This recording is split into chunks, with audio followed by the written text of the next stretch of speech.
Forget trick-or-treating. On the ancient eve of Samhain, the Celts weren't carving pumpkins, they were carving bones.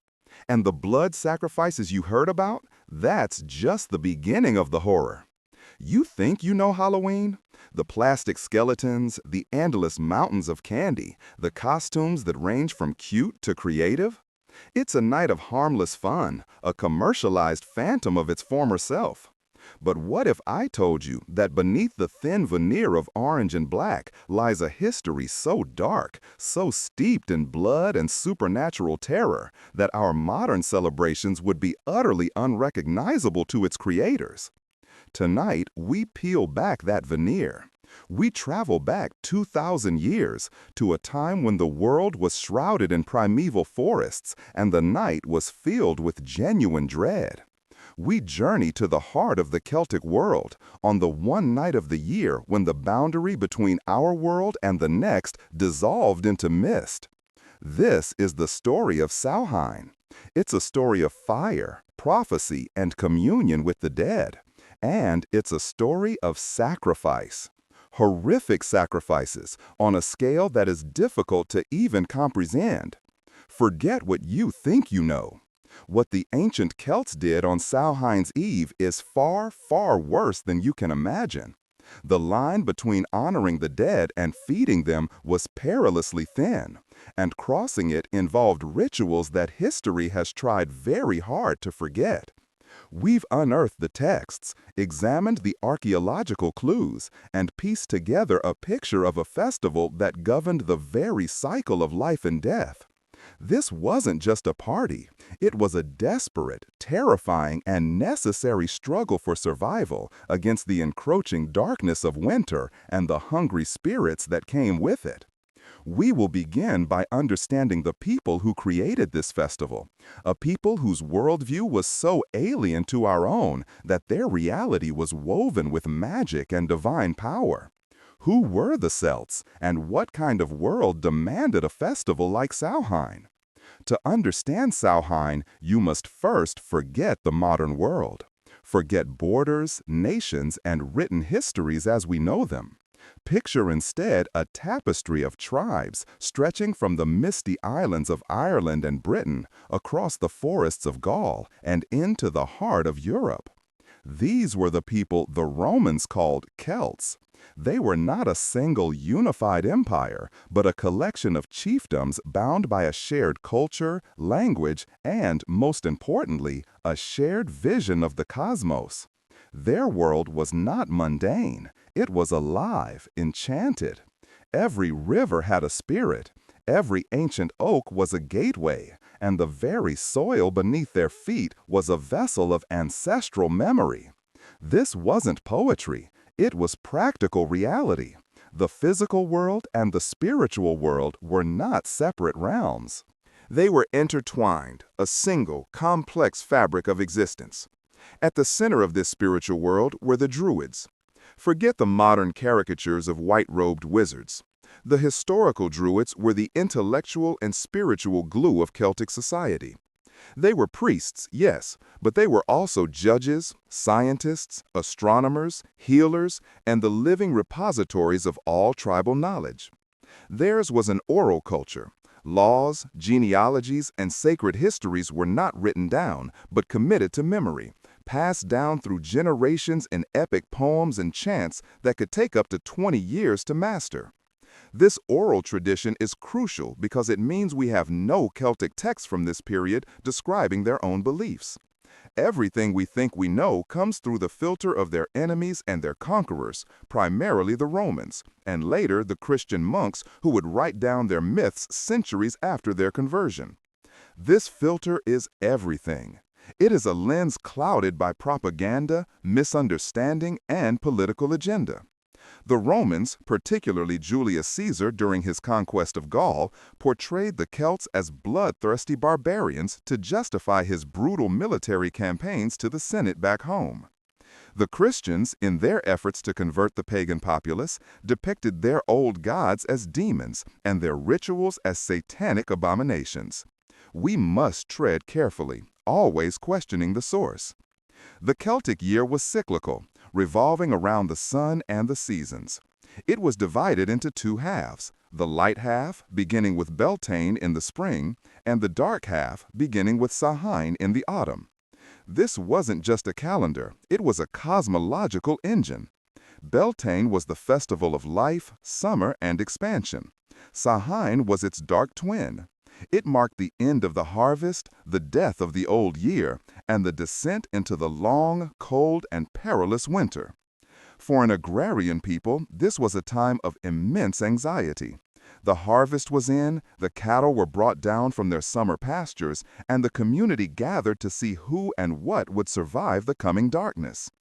It was a time of reckoning. Debts were settled, tribal assemblies were held, and the fate of the livestock was decided. Those that could not be fed through the winter were slaughtered, their meat salted and preserved. The world was literally contracting, dying back to its essential core. And it was in this atmosphere of death, transition, and uncertainty that the most important belief of all came to the forefront: the belief in the other world. The Celtic otherworld was not a distant heaven or a fiery hell. It was a parallel dimension, a spiritual reflection of our own world, existing just beyond the veil of perception. It was the realm of the gods, the ancestors, and the powerful, often mischievous spirits known as the AOC or fair folk. This wasn't an afterlife one went to permanently. It was a place one could theoretically enter and leave, a place where time flowed differently, and where the laws of nature were suspended. Ancient Irish myths are filled with tales of heroes and mortals who stumble into the other world through side mounds, ancient burial mounds, or through caves, lakes, and misty woods. These were liminal spaces, thresholds between the worlds. And on one night of the year, this threshold dissolved completely. Samhain, which translates roughly to summer's end, was the ultimate liminal moment. It was the Celtic New Year, a point that belonged to neither the old year nor the new. It was a moment of cosmic chaos, a temporal seam where the fabric of reality wore thin. On this night, the gates of the other world swung open. The spirits of the dead, the gods, and the AOC could walk the earth freely. This was not a metaphor. For the ancient Celts, this was a literal, terrifying, and awe-inspiring reality. The night of Samhain was a time of great danger and great opportunity. Malevolent spirits could wreak havoc, spoil food stores, and steal children. Protective wards had to be enacted and rituals performed to appease the supernatural visitors. But it was also a time of profound connection. It was a chance to commune with the spirits of one's ancestors. The dead were not seen as gone forever. They were part of the extended family, wise elders who could offer guidance and protection from the other world. Honoring them was a sacred duty. Feasts were held, and it was common practice to set a place at the table for the returning dead, offering them food and drink. This wasn't a spooky ghost story. It was a family reunion that transcended the boundary of death. It reinforced the Celtic belief in reincarnation, a concept that shocked Roman observers like Caesar. The Celts believed the soul was immortal and would be reborn after a period in the other world. This belief, Caesar noted, made them fearless in battle, as they saw death not as an end, but as a mere transition. But because the veil was thin, the future itself became malleable, visible. Samhain was the most potent night of the year for divination and prophecy. The chaos of the moment, the suspension of normal time, allowed the Druids and common folk alike to peer into the destiny of the coming year. They sought answers to the most vital questions. Who would marry? Who would die? Would the harvest be bountiful? The methods they used ranged from the seemingly innocent to the deeply disturbing, all designed to interpret the will of the gods and the patterns of fate at this magical juncture. This potent combination of ancestor worship and fortune-telling formed the spiritual core of the festival. But to ensure the goodwill of the gods and the purification of the community, another element was needed, an element of elemental power that could cut through the supernatural darkness: fire. In a world without electricity, fire was life. It was warmth against the killing cold of winter, light against the terrifying dark, and the means to cook food and forge tools. But for the Celts, fire was also a sacred, purifying element with a direct connection to the divine, particularly to the sun gods who governed the seasons and brought life to the land. As the sun's power waned and the world descended into the dark half of the year, the rituals of Samhain were designed to capture, honor, and preserve the sun's fading light through the power of the bonfire. On the eve of Samhain, all fires in the homes of the community were extinguished. This was a symbolic act, plunging every household into darkness and cold, mirroring the death of the old year. It was a surrender to the cosmic chaos of the moment. The entire community would then gather, often on a prominent hilltop, where the Druids would construct a massive bonfire. The building of this fire was a sacred act in itself, often using specific types of wood, like oak, which was considered especially sacred. The fire was not lit with any ordinary flame. The Druids would create a need fire, a new, pure flame generated through friction, often by rubbing wood together or using a fire wheel. This new, sacred flame symbolized the rebirth of the sun and the beginning of the new year. From this central bonfire, a torch from every household would be lit and carried back to relight the home hearth. This act reconnected every family to the sacred center of the community, distributing the divine, protective energy of the new flame. It was a ritual of unity and renewal, ensuring the sun's light, in a symbolic sense, would not be extinguished during the winter months. The bonfire served multiple purposes. They were, on a practical level, a beacon of light and warmth on a dark night. But they were also a powerful tool of purification. Livestock were often driven between two large bonfires. The smoke and flames were believed to cleanse the animals of any sickness or evil influences before the winter, ensuring the health of the herd. People would also walk between the fires or leap over them for personal purification and good luck in the coming year. The ashes from the sacred bonfire were also considered potent. They would be collected and scattered over the fields to bless the land and ensure future fertility. Some were taken home and used in protective charms. The symbolism is powerful. From the death of the old fire and the descent into darkness comes the rebirth of a new, sacred flame that purifies, protects, and reunites the entire community. It was a powerful ritual drama that played out the cosmic cycle of death and rebirth. However, these fires were not just for purification. They were also instruments of destruction and, according to some sources, sacrifice. The bones of the animals slaughtered for the winter feasts were cast into the flames, giving the bonfire its name. But Roman accounts, which we will delve into in horrifying detail, suggest that it wasn't just animal bones that were consumed by the sacred flames. The Samhain fire was a gateway, a portal, and sometimes portals demand a toll. Before we cross that fiery threshold into the darkest part of our story, we must first look at how the Celts attempted to read the chaotic messages that flow through the open veil on this night, through the ancient arts of divination. With the boundary between worlds dissolved, Samhain was the one night when the future was not a closed book. It was a chaotic manuscript, written in the crackle of flames, the shape of clouds, and the patterns of chance. Divination was not a party game. It was a necessary tool for survival, a way to navigate the uncertainties of the coming year. The Druids, as masters of spiritual lore, would have performed the most powerful and complex rites of prophecy, likely in secluded sacred groves. But the desire to know the future was universal, and many forms of folk divination were practiced by everyone in the community. Many of these practices have left faint echoes in our modern Halloween traditions. Take apple bobbing. It seems like a harmless children's game, but its origins are rooted in a form of hydromancy, or water scrying. Apples were strongly associated with the otherworld and immortality in Celtic mythology. The game was a matrimonial divination. Each apple represented a potential suitor, and the person a young woman managed to bite would be her future spouse. Another common practice involved peeling an apple in one continuous strip.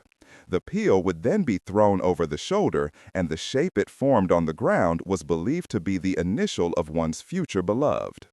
Nuts were also central to Samhain divination. In a practice known as nut cracking, 2 nuts would be placed on the hearth, one for the person performing the rite and one for their love interest. If the nuts roasted quietly side by side, it signified a happy, stable union. If they hissed, cracked, or jumped apart, it foretold a quarrelsome and difficult relationship. These may seem quaint, but they speak to the core anxieties of the people: love, marriage, and the stability of the family unit. But the divination rites could also be far more solemn and terrifying, especially when they concerned the ultimate question: life or death.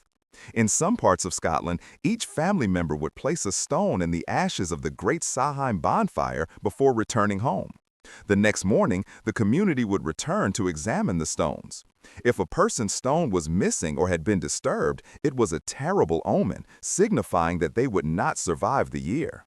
The future was not always a welcome revelation. More complex forms of scrying were also practiced.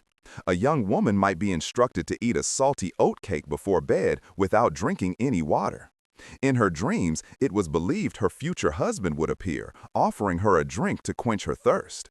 Others involved looking into a dark mirror or a bowl of water in a darkened room, hoping to catch a glimpse of a future spouse's face over their shoulder. The danger was that one might instead see a skull, a portent of death before marriage. These rituals highlight the deep-seated belief that on this night, the spirits held the keys to the future and could be coaxed, bribed, or tricked into revealing their secrets. But for the Druids, the stakes were much higher than personal fortunes. They were tasked with divining the fate of the entire tribe. To do this, they required more powerful methods that delved into the very fabric of life and death. Christian writers later recorded, with horror, the alleged Druidic practice of augury, where they would interpret the future from the flight patterns of birds or the sound of the wind. More disturbing were the persistent rumors in Roman accounts of divination through the observation of a sacrificial victim's death throes and the examination of their entrails. This practice, known as extapicy, was considered by the Romans to be the pinnacle of barbaric prophecy. Did it really happen? Was the quest for knowledge so desperate that it required the ultimate price? This question leads us directly into the heart of darkness, into the most controversial and horrifying aspect of Samhain, the specter of human sacrifice.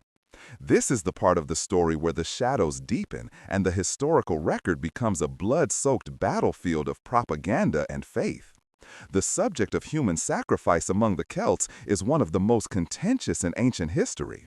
For centuries, the image of black-robed druids plunging golden sickles into human victims has been seared into the popular imagination. But is it true? To answer this, we must act as historical detectives, carefully examining the evidence, the motives of the witnesses, and the silence of the earth itself. Our primary written sources come from the Greco-Roman world. Authors like Strabo, Diodorus Siculus, and Tacitus all describe Celtic human sacrifice in chilling detail. They speak of victims being impaled, crucified, shot with arrows, or killed in a variety of gruesome ways to appease their gods. Strabo wrote, "They would strike a man who had been consecrated for sacrifice in the back with a sword and make prophecies based on his death spasms." These accounts are graphic and specific, but the most famous and influential account comes from a man with a vested interest in portraying the Gauls, the Celts of modern-day France, as monstrously savage: Julius Caesar. In his commentaries on the Gallic War, Caesar provides the single most iconic image of Celtic ritual horror: the Wicker Man. He writes, "Others have figures of vast size, the limbs of which, formed of osiers, they fill with living men, and, setting the figures on fire, the men are destroyed in the flames." He goes on to say that the victims were typically criminals, but when the supply of these ran out, they would not hesitate to use innocent people. This image is incredibly powerful and has defined our perception of the Druids for 2 millennia. But we must ask, was Caesar an objective ethnographer or a brilliant military propagandist? His commentaries were, in effect, dispatches from the front line, designed to convince the Roman Senate that his unauthorized, expensive, and brutal war of conquest was a just and necessary act to civilize a depraved people. What better justification than to paint the enemy's spiritual leaders as architects of human barbecues? He presents his claims as fact, but he was not an eyewitness to such an event. He was likely repeating second-hand information, perhaps exaggerated rumors told by rival Gallic tribes or Roman traders. The Romans themselves were not strangers to ritual killing. They practiced a form of it in the early Republic and forced gladiators to fight to the death at funerals as a kind of human sacrifice. Yet they projected an air of moral superiority, and depicting their enemies as sacrificers was a common trope in their literature. It was a way of defining us, civilized Romans, versus them, the barbarians. So, should we dismiss these accounts entirely as propaganda? Not so fast. The consistency across multiple authors, some of whom were writing at different times and with different purposes, suggests that there may be a kernel of truth to the stories. The Romans may have exaggerated the scale and frequency, but they might not have invented the practice out of whole cloth. What about the Celtic sources themselves? The ancient Irish myths, written down by Christian monks centuries later, are filled with tales of ritual killing and sacrifices to dark gods.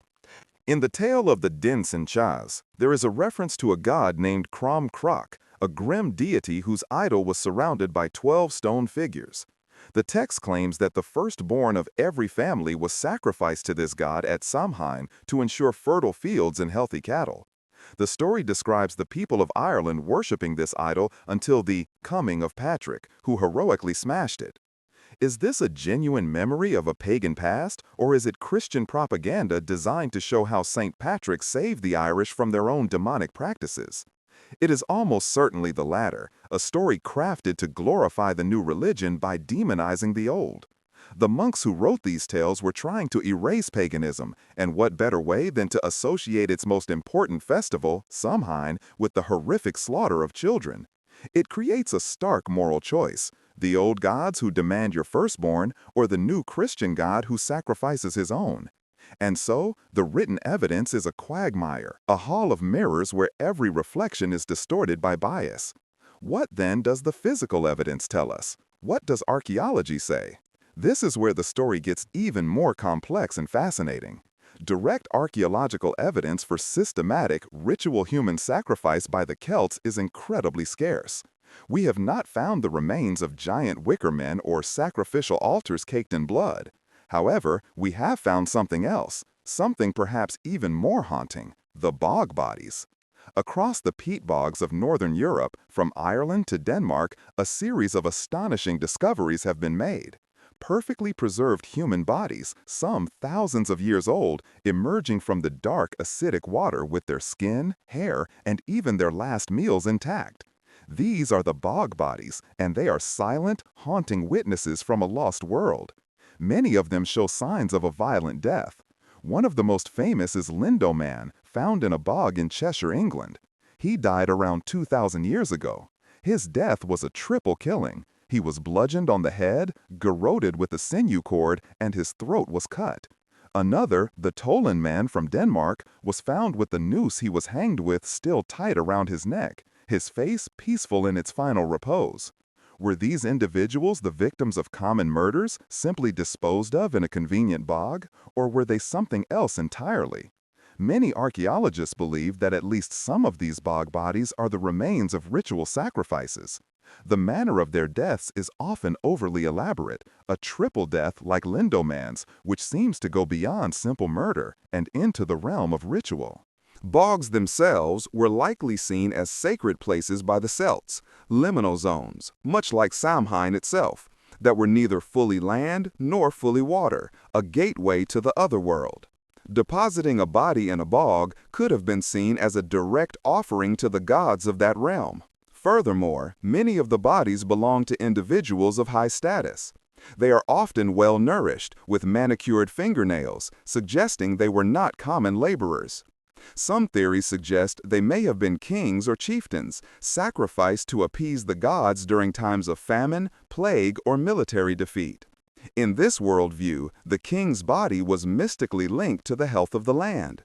If the land was failing, the king had failed, and a new, potent king had to be planted in the earth through sacrifice to restore cosmic balance.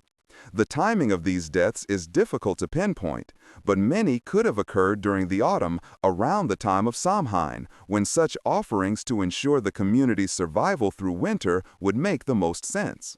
The evidence is circumstantial but compelling.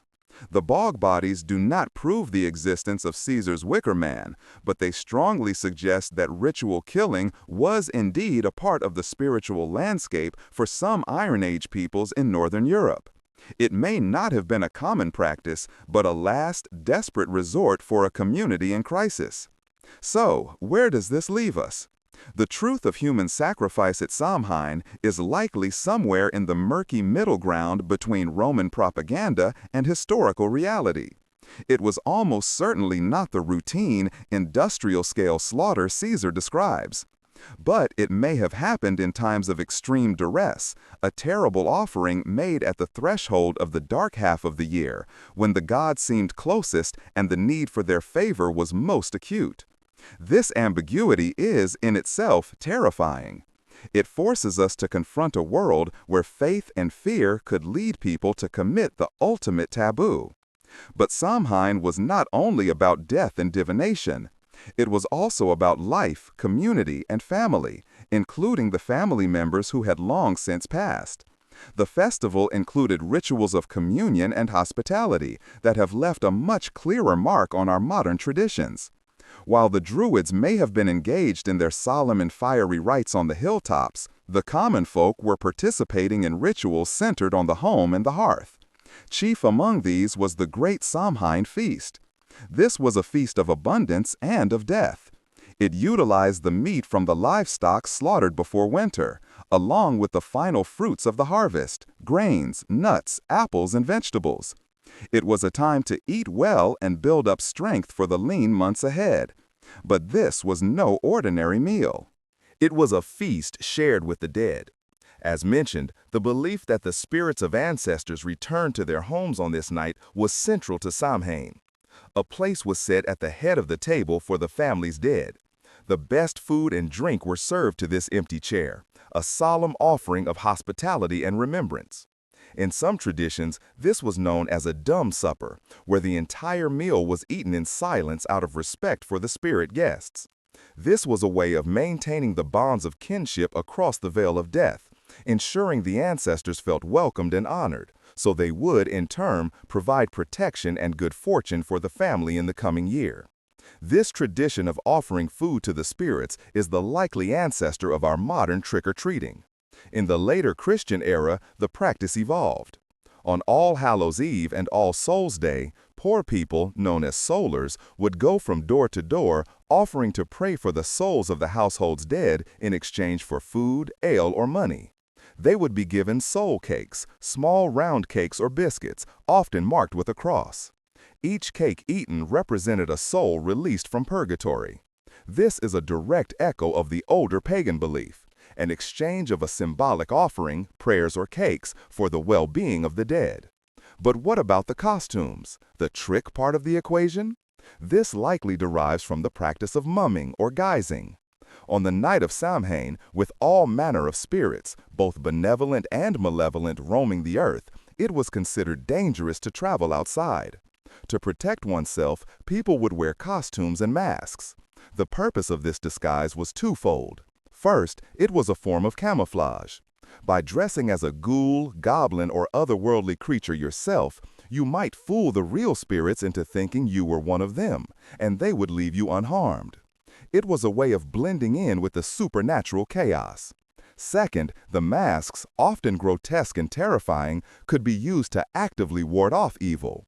By embodying a frightening entity, you could scare away spirits with ill intent.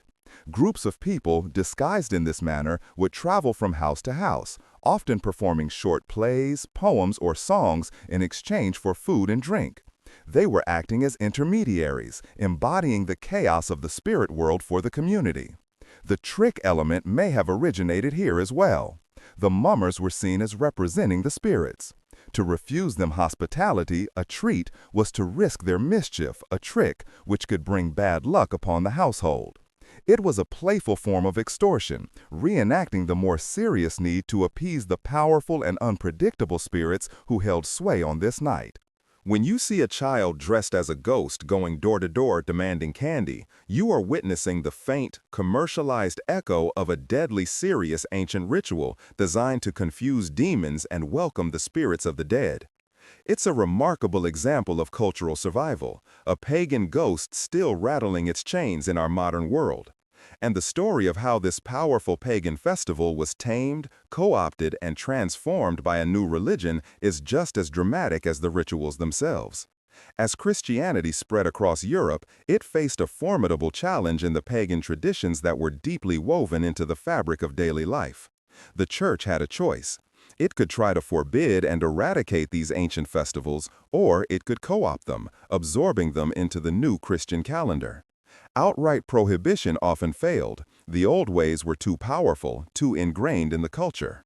So the church employed a strategy of syncretism, blending the old with the new, pouring Christian meaning into pagan vessels.